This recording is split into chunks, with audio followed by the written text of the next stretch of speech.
Here we go. Has Superman saved the DC brand? Peacemaker season 2 viewership rises significantly from season 1.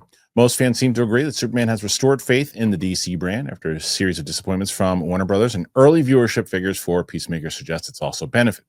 Peacemaker season 1 received glowing reviews when it premiered on HBO Max in 2022. However, the Suicide Squad spin-off seemed like it was targeted more at hardcore DC fans and general audiences. Season 2 followed 3 years later, and in the wake of several bad DC comic adaptations, it wouldn't have been too surprising to learn that interest in Peacemaker had waned. Instead, it's increased by almost 25%, something we have to believe Superman deserves much of the credit for. Man of Steel's reboot was well received and grossed over $600 million at the worldwide box office, helping to restore faith in the DC brand. Throw in the fact that James Gunn has been hyping Peacemaker season 2 as a Superman follow-up, and it is easy to see why the John Cena-led series has benefited. According to Samba TV, a company that tracks viewership across TV and streaming, is reporting that season 2 of Peacemaker blasted onto HBO Max with 22% more U.S. households tuning in over its first 4 days than the season 1 finale in 2022. Impressive result, and one which appears to bode well for DC Studios and the DCU moving forward. Next year will be a big test for Gunn and fellow co-CEO Peter Safran as they look to keep this momentum going with Lanterns, Supergirl, Clayface.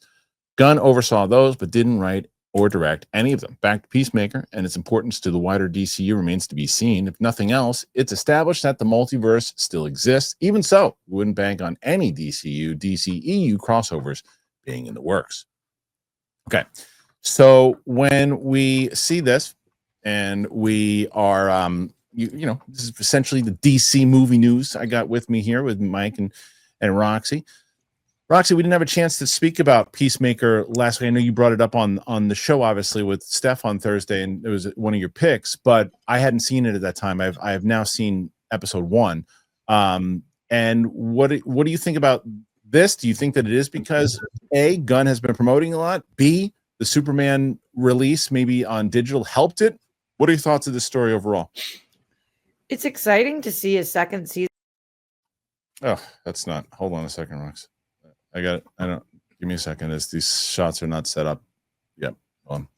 No problem. Hold on. Okay, go ahead. It's exciting to see.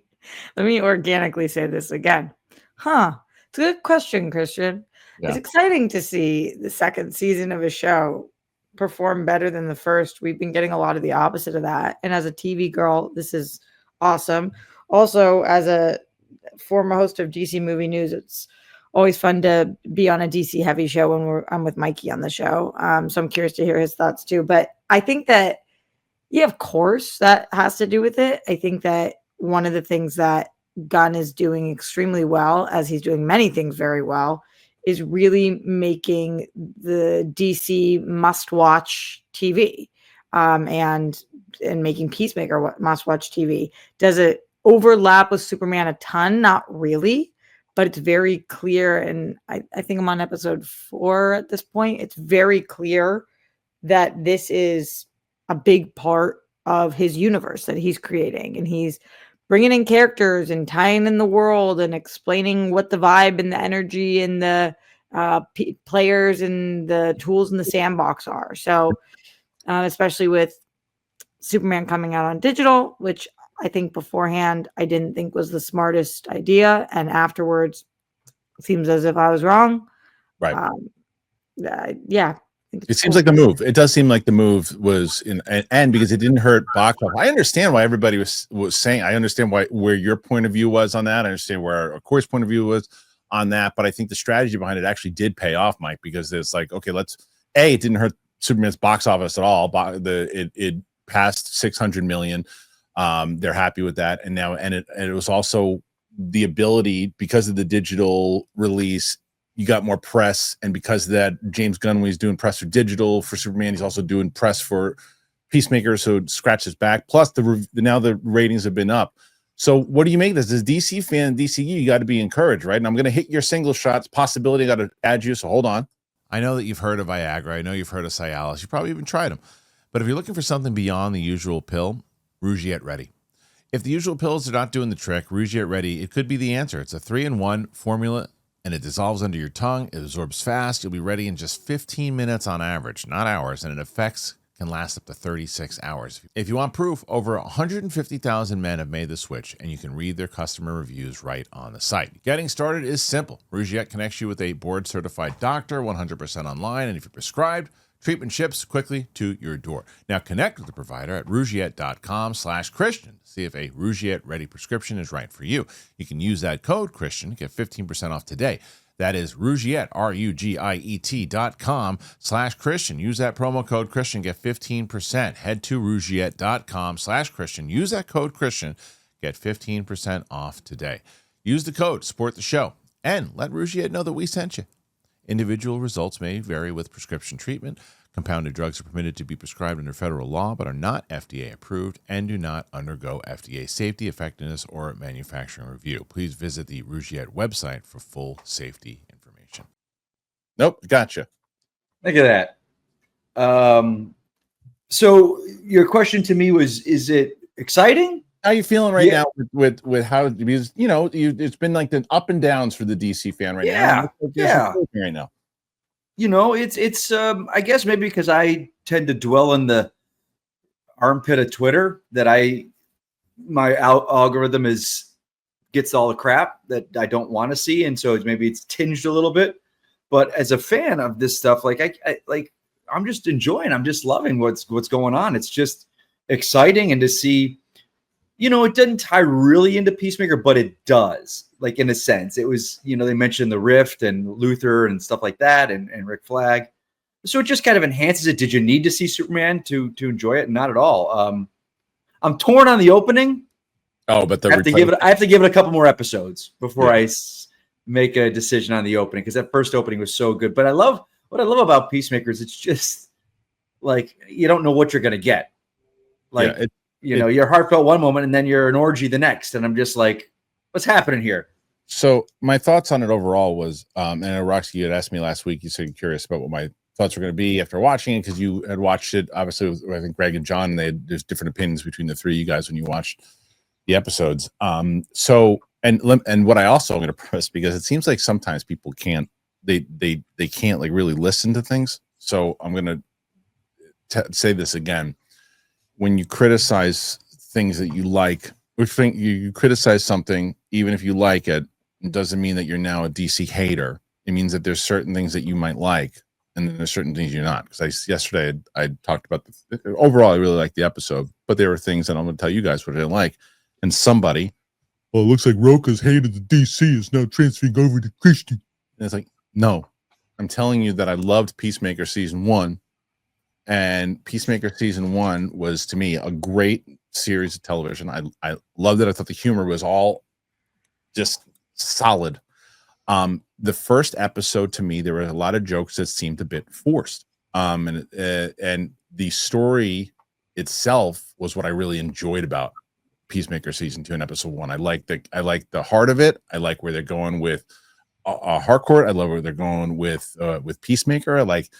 I get where they're going with overall. I didn't love the interrogation scene with Max Lord. That to me was just it didn't fit for me. But there's a lot of stuff I really did like. So, and I'm very interested to see where it goes. Yeah, go ahead, Mike. Yeah, Frozen perfect. No, I agree with you. I think that's just awesome. I agree. I think that interrogation scene was probably the weakest scene in the episode. Yeah. I think it didn't fit. I think the fact that, you got Maxwell Lord, who's funded the Justice Gang. You've got the Hall of Justice. Why doesn't it take place in the Hall of Justice? Why is it in some random strip mall for the bit with the three? Yeah. And the jokes felt forced. That was, to me, was the worst part of the episode, I think. I love that scene so much. Yeah. I think that the reason I love that scene so much is that I felt so bad for Peacemaker. I think it makes perfect sense where it was taking place, because they don't want to invite these non-superhero, not up to their level people into their house. They are treating them like scum, and they're treating Peacemaker really poorly. And I think that it prepped me for this season of, he's not the same Peacemaker that we had last year, and he has grown, and this is somebody who is being mistreated by his quote unquote peers. And it makes you kind of think, like, what does that mean for his emotional growth? Which is why I've been loving season 2, and also why I said last week, I don't know how fans are going to feel about this. Yeah. Because what's really working for me is the stuff that completely 180'd from season 1, even though I loved season 1. And specifically on the intro, because you touched on that, Mike. The first episode, and it's on record. This is what it is to do reactions, is to not be able to claim one thing that you didn't feel. I was like, I don't know that I like this. I'm kind of bummed with this new intro. I miss our old intro. So you mean you're talking about the music side of it? Or Mike, were you talking about the replacing of the Justice Gang? No, I'm talking the music. Oh, I'm with you. I'm with you. All so, you guys. Yeah. So I was like, now that I have watched it, now that I'm either on episode 4 or 5, I'm obsessed with it. Oh, and I am shocked about that, because when the boys were like, no, this is fine. And I was like, what I think is really cool about it is there's a lot of Easter eggs in it. Right. And things that I did not pick up on. And then you watch an episode and you're like, oh, that's what that is. That's what that is. And the song, which I didn't like, is totally grown on me. So I don't know at what point it switched for me. Probably around episode 3, where I was like, I don't know what's going on. He froze with a really stupid face. Laughing in my face, my stupid ass face. Yeah. Oh, okay. Anyway, just I liked it.